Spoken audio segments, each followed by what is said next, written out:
up, guys? This is going to be episode 2 of Backyard Bow Tips, and I'm Caleb Pope with Arrows Anonymous. And so today I wanted to build on kind of what we talked about last week, except going to the back end of the bow, and that is face fit up and how to prevent lateral pressure on the bowstring, how that affects arrow flight. I'll give you a couple of little examples to look at, some layman's term stuff where you can kind of see how that pressure affects your arrow as it's sitting in the bow.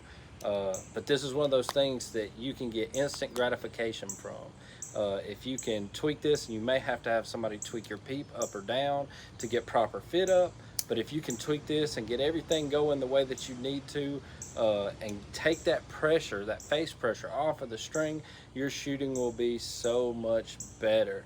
And even so in the deer woods, when you don't even realize you're putting these pressures on and you don't know whether you're putting too much or too little. So stick with me, and we're gonna get into this face pressure and proper fit up, and this one's gonna be a killer one.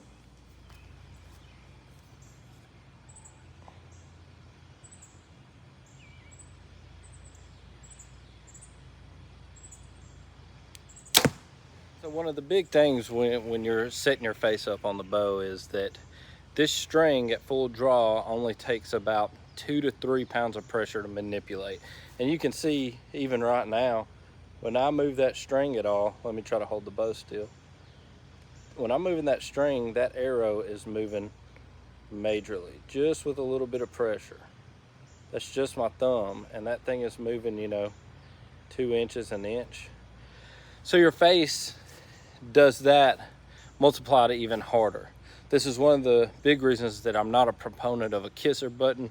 The nose buttons are okay, but you should be setting your nose on the string anyway. So it's a good training tool, but I don't like them long term, because if you're shooting distance, you're gonna drop your anchor as you shoot longer distances. So eventually you're gonna come off of the nose button. You have to set it for certain ranges. So what you see a lot of times is when guys are shooting a kisser, and I don't know, this isn't going to be as dramatic, but they'll come back and they're really pulling the bow into their face. All right.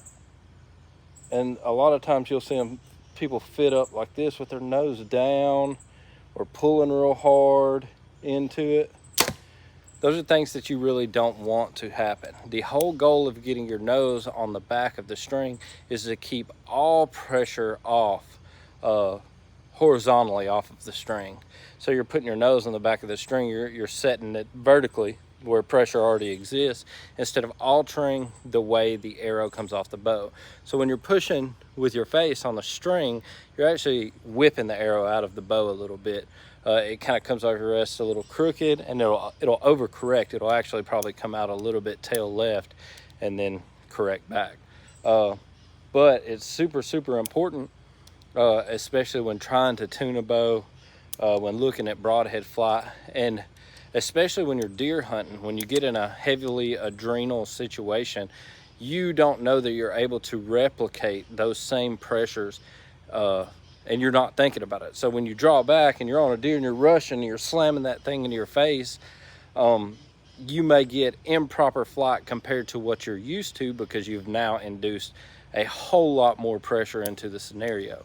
So when you draw back and set your nose on the back of the string to where you can see through your peep, it's hard to induce pressure. You would have to really, really, really push down pretty good, and it's probably not going to happen. Once the tip of your nose touches that string, you'll know that you're set. And your nose has a lot more nerves in it right there than right there, so you get a little more accurate feel, which is why a lot of guys like the nose button. And they're not bad, I just don't like them because I shoot distance, and I'm not going to lock one in for 60 to 90 yards, or I could lock one in, I guess, for 20 to 40 during deer season, but it's just not necessary.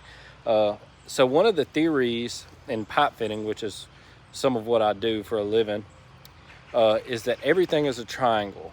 So triangles, if you can find the triangle in something, you can find the angles, you can find the math on how to build it. Whatever you need, you can find missing angles, anything you want to do. So everything is a triangle. So when you draw back and put that nose on the string, So between your nose, your eye, and the peep, that's your triangle. It's giving you a consistent and constant anchor every single time when you touch that nose to where you can see through the peep, and it'll be accurate. I've shot peepless out to 100 yards. I've shot with a peep out to 100 yards, no nose button, no kiss or anything for years. But it's a really good thing to get into and to correct this summer if you have been drawing improperly and anchoring improperly, because it will automatically increase your accuracy big time. Because when those arrows are coming out and whipping, they're never going to fly the exact same every time. You might get more correction one time and less correction another. And another thing is, when you're on a deer, like I said, you're going to be so high in your adrenals, you're not even going to be thinking about how much pressure you're putting on that thing. You're going to slam that kisser in, or that string pulled back. And I see a lot of guys do this. They want to anchor with their thumb behind their neck. That's not necessary, and it's torquing your string horribly. Do not do that. Come to full draw, get your nose on the string to where you can see through your peep, and send it. That's exactly what you want. And in those situations, it'll become second nature to you. Everything will pan out just the way that you need it to, between how you feel here, your nose being on the string, and being able to see through the peep. It will, in the long run, benefit you majorly in the backyard, in the deer woods, anywhere you want to take it. If you want to go shoot tack or anything else, you will get a whole lot more accurate by anchoring properly versus inducing torque on the string and your arrow whipping coming out.